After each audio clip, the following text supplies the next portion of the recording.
कैसे हो सब? सब बढ़िया सबके जीवन में? अरे कोई दिक्कत हो तो बताओ यार। हाँ मतलब सब बढ़िया चल रहा है ना जीवन में सबके? तो आज क्या कौन सी साइकिल ले आए? अब भैया साइकिल तुम लोग चलाया करो। हाँ तो हमने सोचा ऐसी साइकिल चलवा दें। तो देखा आज कौन सी है, C4 साइकिल। और क्या बोलते हैं इसको, C4 पाथवे। अब इसके पता नाम है, जैसे तुम लोगों के नाम होते हैं ना, जैसे मम्मी घर पे मम्मी बोलती हैं पप्पू, हाँ बाहर हप्पू, और दोस्तों के साथ खड़े हो तो कुत्ते कमीना जो भी निकल जाए। और अगर किसी की है, कौन है अरे समझ जाओ यार, तो बाबू सोना भी चलता होगा। हाँ तो अब अपने क्या काम करना है, C4 के कुछ नाम वगैरह देखो। है चेन सेलेक्ट साइकिल, है चेन सेलेक्ट बोले तो ऐसे समझो, इसमें जो है CO2 कहीं बनता है, मतलब CO2 को कहीं पकड़ा जाता है और इस्तेमाल कहीं दूसरी सेल में किया जाता है। तो क्या बोल दिया, है चेन सेलेक्ट साइकिल।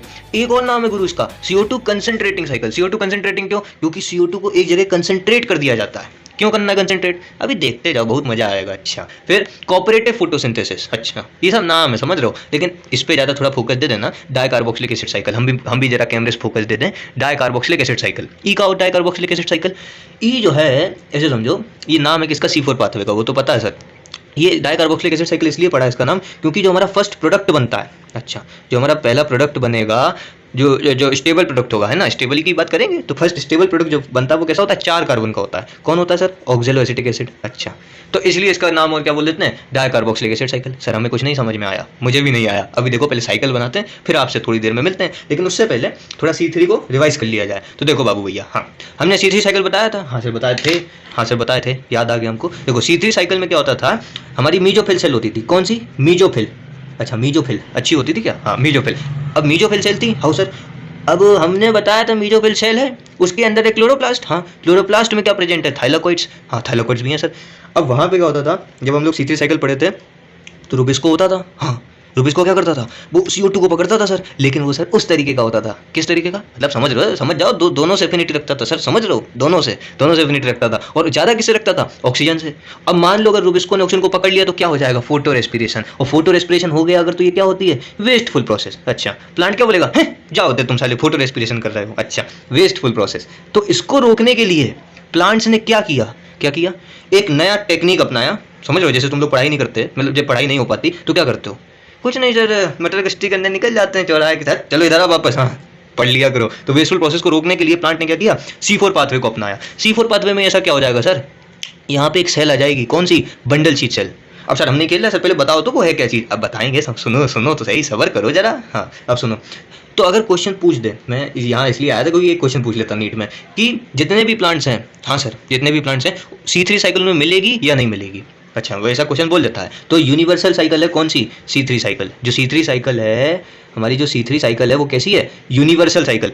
चाहे प्लांट C4 हो, हाँ चाहे प्लांट C4 हो या प्लांट C3 हो, वो दोनों में मिलेगी कौन, C3 साइकिल। क्योंकि ये क्या है, यूनिवर्सल। अब भैया पहले के ज़माने में चले जाओ, पहले के ज़माने में मतलब ऐसे 100-200 साल पीछे तुम चले जाओ, तो उस समय क्या C4 प्लांट्स थे लेकिन बहुत कम थे, समझ रहे हो, धीरे धीरे आए ना C4 प्लांट्स। हाँ तो मतलब उस समय नहीं थे C4 प्लांट्स। तो उस समय भी तो प्लांट फोटोसिंथेसिस करते थे, हाँ सर करते थे। उस समय भी फोटो रेस्पिरेशन होती होगी, हाँ सर होती तो होगी। तो यूनिवर्सल साइकिल कौन सी है, C3 साइकिल। मैं ये समझाने के लिए आया था, ठीक। चलो अब आओ वापस C3 साइकिल। अब सुनो, C4 प्लांट्स ये क्या बना दिए सर, तो ढक्कन जैसे। अरे ढक्कन जैसे नहीं है, तुम लोग हद कर रहे हो यार, ढक्कन जैसे नहीं है। मैं आपको क्या करूँगा, जो पूरी साइकिल है, अब NCERT में वो उनने ऐसे 2 छोटे से वो बनाया, वो भी मैं बताऊँगा, परेशान मत होना। लेकिन पहले मैं क्या करूँ, एक आपको थोड़ा दिमाग में बैठाऊँ तो, नहीं मैं डायरेक्ट वो बना दूंगा ना, जैसे NCERT का डायग्राम है, तो आपको थोड़ा समझ में नहीं आएगा, वो फील नहीं आएगा। क्या बोल दूँ, अंग्रेजी में बोलते हैं ना फील, हाँ तो फील नहीं आएगा। तो पहले एक बार देख लो, अगर अच्छा लगे तो ये अपना लेना, और ना अच्छा लगे तो वो वाला तो है ही जिंदाबाद। तो अब देखो C4 पाथवे, अब थोड़ा सीरियस हो जाए, ठीक C4 पाथवे हो जाओ सीरियस।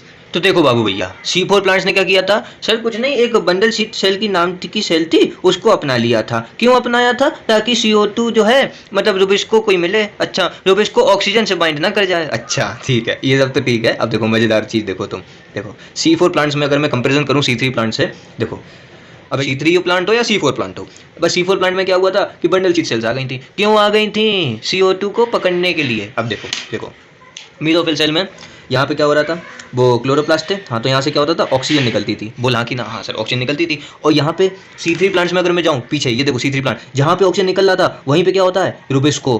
किस में होता था ये, C3 प्लांट्स में। तो C4 प्लांट वालों ने दिमाग क्या लगाया कि ससुरे अगर हम रुबिस्को को यहाँ से हटा के यहाँ पे कर दें, कहाँ पे, बंडल शीट सेल में रुबिस्को को।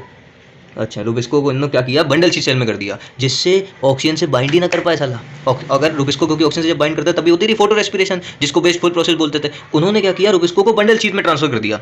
अच्छा तो अब सर CO2 कैसे आएगी अंदर? वही तो पाथवे पढ़ना है अपने को, बस मैं तो एक बताया कि भाई वो चीज़ बना दी तुम्हारे दिमाग में कि देखो फोटो रेस्पिरेशन से बचने के लिए C4 प्लांट्स ने क्या किया, जो एंजाइम रिएक्शन मतलब जो एंजाइम की साइट है, रुबिस्को की साइट है और ऑक्सीजन की साइट है, इन दोनों को अलग अलग कर दिया। और C3 में क्या होता था, एंजाइम की साइट और ऑक्सीजन इवोल्यूशन एक ही जगह था, जिससे ऑक्सीजन ज़्यादा आकर्षित कर लेता था रुबिस्को को और बाइंड करके फोटो रेस्पिरेशन वेस्टफुल प्रोसेस चलाता था। तो उसको रोकने के लिए C4 प्लांट्स ने क्या किया, बंडल सीड सेल में ट्रांसफर कर दिया। अब सुनो, मजाक नहीं चल रहा, इधर आओ देखो C4 प्लांट्स अब थोड़ी क्लियर करते हैं अपन। तो देखो भैया ये हमारी क्या है, C4 पाथवे मैंने बनाने की कोशिश करी है, परेशान मत हो, बहुत सिंपल सी चीज़ है। देख बाहर वाली कौन सी है, ये मीजोफिल सेल, ठीक, और ये क्या है, बंडल सीड सेल। अच्छा बंडल सीड सेल में से सर क्या होता है, यहाँ पे पता हमको क्रेंज एनाटॉमी मिलती है, वो मैं बताऊंगा अभी आगे, परेशान मत होना। क्या मिलती है, क्रेंज एनाटॉमी। अच्छा क्या होता है सर ये, अभी रुको तो सही, आगे बताएंगे भाई, पहले इसको कंप्लीट कर दें। हाँ देखो CO2 थी एटमॉस्फेयर में, ठीक है, वो आई हमारे C4 प्लांट के पास, उसको मेसोफिल सेल ने अपने अंदर लिया, ठीक है, लिया से कहाँ से आई होगी, अबे स्टोमेटा से आई होगी ना, इतना मालूम हम समझ रहे हैं कि तुमको मालूम है, ठीक।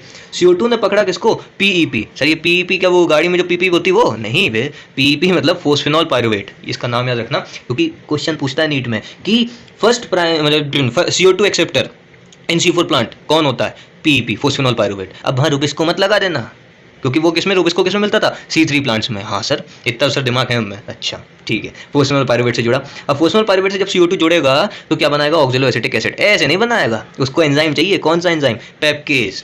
पेप्केज क्या है, एंजाइम है।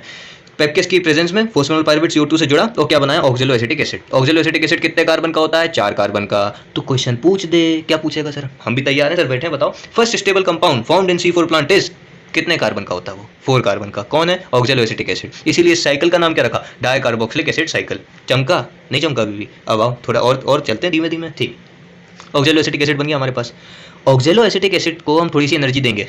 अच्छा energy in which form sir, अच्छा इंग्लिश सही गजब। हाँ तो एनर्जी हम देंगे उसको किसमें, NADPH2 की फॉर्म में हमने एनर्जी दी, जो कि हमने बताया था NADPH2 क्या होता है, हाई एनर्जी सबस्ट्रेट होता है। हाँ सर होता तो है सर, तो NADPH2 किस में कन्वर्ट होगा, NADP प्लस में, ठीक है हो गया सर। तो हमें इससे क्या लेना देना, अरे बहुत कुछ लेना देना है, इससे बनेगा मैलिक एसिड। अच्छा इसमें मैंने इसको पता कैसे याद रखा था, सच्ची बताऊँ, मैलिक एसिड को मैंने बोलिए माता जी।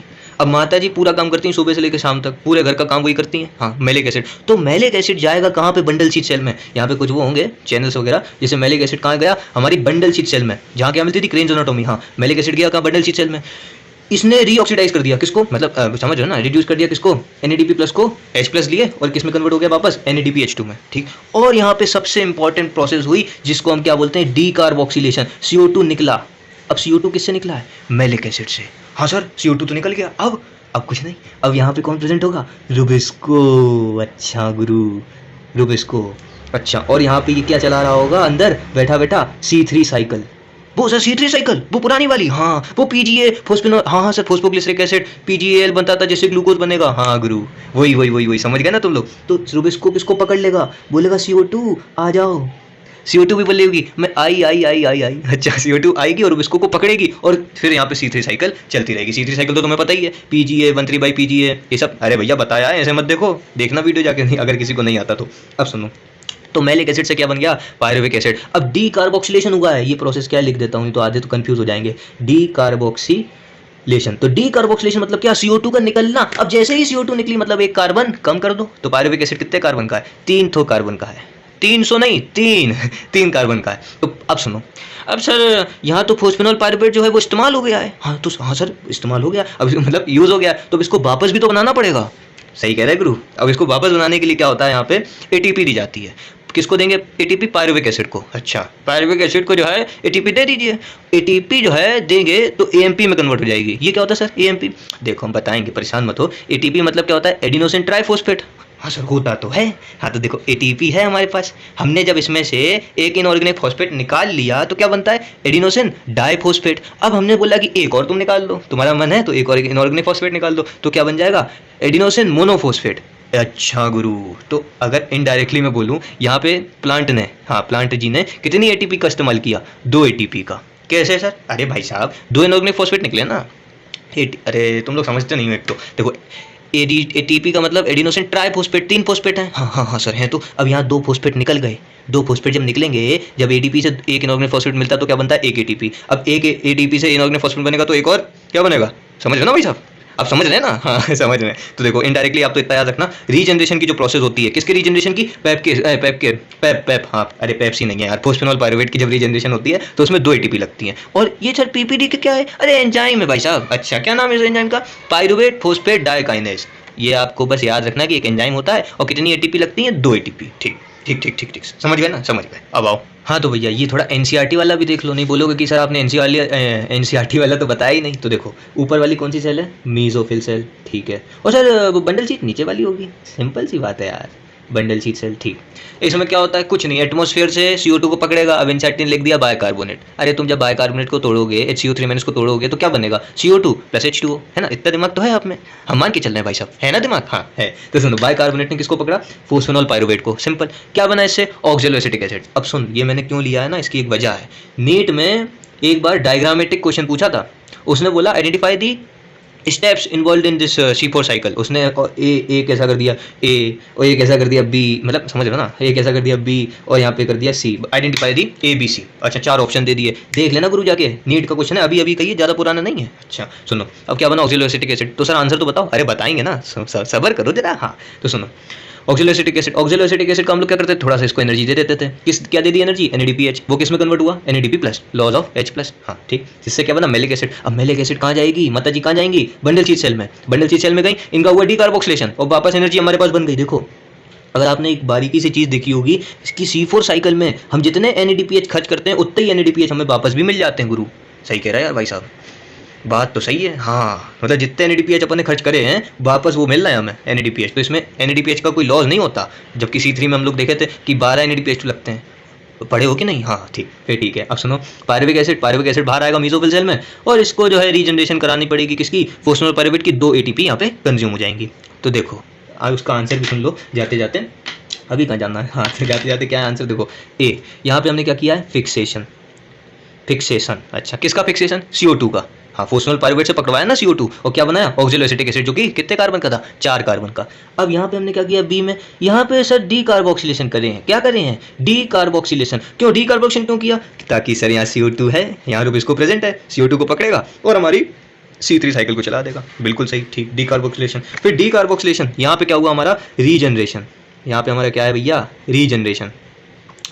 किसका रीजनरेशन? फोस्फेनॉल पायरुवेट का। तो संतुष्ट हैं इतने में? आपके अभी नहीं हुए संतुष्ट। अब इस वाली साइकिल में भी तो सर बताओ। अरे कुछ नहीं, ये देखिए यहाँ पे हमने क्या किया? फिक्सेशन। हाँ सर, यहाँ फिक्सेशन। यहाँ पे हमने क्या किया? डीकार्बोक्सिलेशन। हाँ सर। और यहाँ हमने क्या किया? रीजनरेशन। ये बात सर बिल्कुल सही है आपकी। अब आप हमें बताओ ATP क्या कुछ आदान प्रदान कैसा? ATP कितना लगे होंगे इसमें हमें? क्योंकि सर खर्च तो प्लांट को करने हैं ना। हाँ ATP तो वो कैसे उसने खर्च करे? तो देखो, तो भैया देखो ATP की अगर कैलकुलेशन बता दें, बहुत सिंपल है। C3 साइकिल में कितनी ATP लगती है बताओ? सर बताए तो थे सर आप। अबे लिखे हैं सामने, देख के बताओ ना। हाँ कितने? 18 ATP और 12 NADPH2। ठीक है। अब C4 साइकिल देखो, C4 प्लांट्स में C3 भी तो चलती है ना। कहाँ चलती है? बंडल शीट सेल में। वहाँ रूबिस को क्योंकि बचाना है किससे? ऑक्सीजन से। हाँ तो और C4 में कितने लगे ATP? 12 ATP। सर हम नहीं खेल रहे सर, आपने बताया नहीं 12 ATP कैसे लग गए? अरे चचाओ, यही बात की कमी है इंडिया में। देखो सुनो, जब एक CO2 जा रहा है मेरे भाई, देखो एक CO2 जब जा रहा है तो कितने रीजनरेशन कितने ATP लग रहे हैं? 2 ATP। हाँ सर। अब एक CO2, अब ग्लूकोज जो होता है, ग्लूकोज सर वो जो खाते हैं, हाँ वही ग्लूकोज, वो 6 कार्बन का होता है। हाँ सर 6 कार्बन का होता है। तो जब ये 6 बार साइकिल चलेगी तो कितने ATP बनेंगे? बोलो यार, जब 6 बार साइकिल ये चलेगी तो कितने ATP यहाँ पे कंज्यूम होंगे? 6 × 2 कर दीजिए सर, तो 12 ATP नहीं ना लगेंगे। अब हम इसमें और क्या लिख दिए भाई? हम इसमें और क्या लिखें? 12 ATP लिखे हैं C4 साइकिल में। हाँ ठीक है, अब समझ गए। हाँ तो कितने ATP कंज्यूम हुए? 30 ATP हुए और 12 NADPH2। सिंपल, ठीक। अब ATP कैलकुलेशन भी हो गया। अब थोड़ी C4 की वो क्रेंज एनाटोमी हम बार बार बोले थे, उसको और सुन लो। तो भैया देखो, क्रेंज एनाटोमी मतलब कुछ नहीं, सिंपल। ये जो है इसको ब्रेथ एनाटोमी भी बोल देते हैं। अरे मेन चीज़ पे आओ, ये हमारी सेल थी, मान लो सेल है, वो तो मुझे भी नहीं मालूम दिख रही सेल जैसी। इसमें 2 सेल्स होंगी हमारी प्लांट्स में, कौन सी? मेसोफिल सेल और बंडल शीट सेल। क्वेश्चन जो पूछेगा आपको बस वही करना है, नहीं तो बोलोगे सर कट सेक्शन हमें अच्छा नहीं दिख रहा, मतलब डायग्राम अच्छा नहीं दिख रहा। आप क्वेश्चन देखो, क्वेश्चन क्या है? उसने पूछा कि क्रेंज एनाटोमी में, हाँ जी, जो बंडल शीट सेल्स होती हैं, जो क्रेंज एनाटोमी है उसमें बंडल शीट सेल कैसी होती हैं, उसने 4 ऑप्शन दे दिए। Thick wall, thin wall, no intercellular space लेड। तो आपने क्या रखना है? बंडल शीट सेल कैसी होती हैं? थिक होती हैं। वो तो सर दिख ही रहा है, ब्लैक से बनाई है ना आपने। अरे ऐसी बात नहीं, वाकई थिक होती हैं। थिक वॉल्स होती हैं, नो इंटरसेलुलर स्पेस। अच्छा, नो इंटरसेलुलर स्पेस। देखो भैया जैसा आप देख सकते हैं यहाँ पे कोई भी इंटरसेलुलर स्पेस नहीं है, जबकि मेसोफिल सेल में इंटरसेलुलर स्पेस दिख रहा है। अच्छा, और साथ ही साथ यहाँ पे क्या होंगे, लार्ज नंबर ऑफ क्लोरोप्लास्ट। अब जैसे ही लार्ज नंबर ऑफ क्लोरोप्लास्ट आए तो ज़्यादा क्या करेंगे, ये फोटोसिंथेसिस। मैं बार बार C4 बोल रहा हूँ, देखो वो भी मैं आपको बताऊंगा बार बार C4 का मतलब क्या। देखो बंडल शीथ सेल और mesophyll cell. Bundle sheath cell कैसी होती हैं, इनकी सेल वॉल कैसी होती है, बोल। बंडल शीथ सेल की सेल वॉल जो है वो कैसी होती है, थिक होती है। मीजोफिल की थिन। अब थोड़ा कंपेरिजन भी कर लें। हाँ, इसमें लार्ज नंबर ऑफ क्लोरोप्लास्ट होंगे, इसमें बहुत कम होंगे, मतलब ज़्यादा नहीं होंगे, ठीक।